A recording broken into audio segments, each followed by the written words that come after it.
everybody, Jeff, your executive gardener. I want to wish everybody around the world, all my viewers, all my followers, all the people that watch my videos a very happy Easter weekend and Passover weekend. Hope it's a great one, peaceful and happy for everybody. Anyway, so here in Houston, Texas, it is Easter weekend. It's beautiful.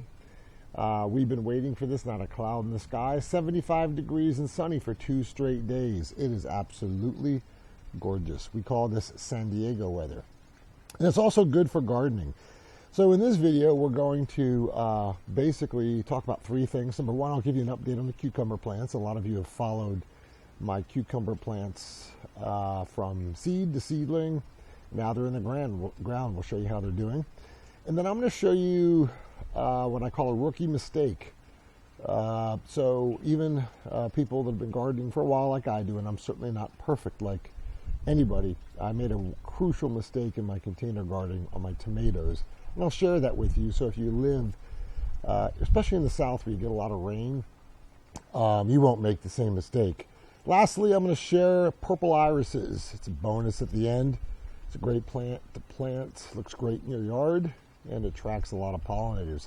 So let's get started. So if we take a look at the cucumbers, this is the back garden, as most of you know that have watched me before. This is the cucumber plants that I've talked about before. These things are doing well. So as you'll see, they're starting to put out runners, and they're starting to grow up the pole, and then they will grow on these trellises. But if we take a look here closely, you can see they're already putting off flowers, and those are female flowers. Keep in mind these cucumbers put off about 10 female flowers to 1 male flower. So all's doing very well. The plants are very healthy. Remember, cucumbers need a lot of water, so make sure you water them often. Deep watering, not often, but deep watering, at least once a day. There's some more right there. They're doing great. Again, they're starting to come up the pole onto the trellis, and then there's a lone cucumber. Also, the beans are doing great. So the pole beans, as you'll see, are starting to climb up to the trellis, and I expect lots of beans, as are those as well. So if you've been following me on the cucumber series, this is what they look like. I'm doing a great job, and plenty of flowers. Let me see if I can get a close-up here. Take a look. Some flowers. Both female cucumbers, okay? Both female cucumbers here. So these little plants are already starting to put out flowers. And that's what a female cucumber looks like. There's a little cucumber on the other side of the plant. So they're doing very well. Let's go now and take a look at my rookie mistake. All right, everybody, let's get into it. So this is really the name of the video. And with this video, I made a rookie mistake. So these are all tomato plants. These are all dwarf tomato plants. As most of you do know, when you have a dwarf tomato plant, they do, the roots are limited, so they're only going to get so big. But as you also know, tomatoes are heavy feeders of all macronutrients and all micronutrients. So the mistake I made is these plants look great, right? I'm putting organic compost tea in it. I'm putting the appropriate nutrients, the macronutrients. That's the nitrogen, phosphate, potassium. So everything looks great, right? So these are starting to get tomatoes. This is starting to get tomatoes, nice green color. Some nice harvest there. And obviously we've got some nice looking tomatoes coming on to these plants as well, right? You be right, but you be wrong. So this is the rookie mistake I did. When you live in Houston or Louisiana or Orlando, where you have very heavy rains like we do, again, these plants are heavy feeders, so they're going to suck up all the macro and micronutrients. But the other issue we have is we have big downpours of rain. And when that rain comes, it flushes the nutrients out of your container. And that's a problem. So you basically have soil left with no nutrients. When that happens, bad things happen. So in this situation, let me show you what happened. So these tomato plants look great, but look at the bottom. Blossom end rot. There, blossom end rot. There, blossom end rot there. And because of that, blossom end rot is not a virus, it's not a bacteria, so you can still eat it. Sometimes the fleshy part of the tomato gets little bit mushy around that blossom end rot. But what I've now done is there's a few cures to obviously take care of this and pay attention.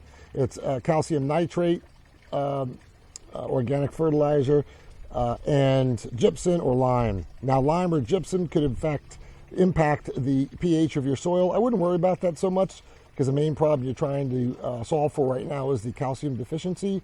And then calcium nitrate could add a little bit too much nitrogen. I'm not too worried about that, because I do have plenty of tomatoes, and having too much nitrogen, I'm not worried about it. My immediate fix is right there, is the blossom end rot. Now, peppers look the same. It's that same scab looking thing on the plant, more unsightly than anything. So what I've done to remedy this is I got some calcium nitrate. I sprinkled some sprinkles in each of these plants, and I watered them really good. That will time release the calcium into the plants, but I need more than that. So what I did was I took calcium nitrate. It looks like salt. I let it dissolve into a watering can for about an hour or two. I stirred it up into a slush, and then I applied it root drench into the plant, into the soil. And hopefully that emergency application will help me save this plant and prevent more tomatoes from getting blossom end rot. So that's how you fix it. You apply it. Now, if you live in those southern areas or any areas where you get a lot of heat, a lot of rain, again, pay attention to the macro and micronutrients. The most overlooked to me are calcium and magnesium sulfate. Apply it every 2 weeks with your macronutrients. Again, these are heavy feeders, and the rains will take the nutrients out of your plants and deposit them into the ground outside of your container, and that won't help your plant. So that's a rookie mistake. I will learn from it and not have it happen again. But that's what happened, and that's the cure for blossom. All right, so the last part of this episode, as I said, this is kind of a bonus segment. This is my favorite flower. It's called the purple iris. Not only does it look beautiful, and you see that vibrant purple colors, we have this purple iris, if you don't know, blooms once a year for about a week, and then it dies, and that's it. So we really enjoy, my wife and I and family really enjoy looking at these. We'll cut these off, give them to friends. But the color, and I'll get a close-up, is just absolutely brilliant. And not only do we like them, but the bees like them, so it brings a lot of positive pollinators to your garden. And I just absolutely love this plant. So if you don't have purple irises, get them. They're not too much maintenance. Again, they only bloom once a year, and they're absolutely gorgeous. So that is our garden of purple irises. So hope you've enjoyed this episode. Don't make the same mistake I made on the tomato plants or your pepper plants. Learn from my mistake. That's what this channel's about. Also, I want to wish everybody again a very happy, healthy, peaceful Easter weekend or Passover weekend. If you like this video, give me a thumbs up. Hope your garden's going well. You're getting ready to grow a great harvest for the spring and summer. Until next time, it's Jeff, your executive gardener. Bye for now. Right.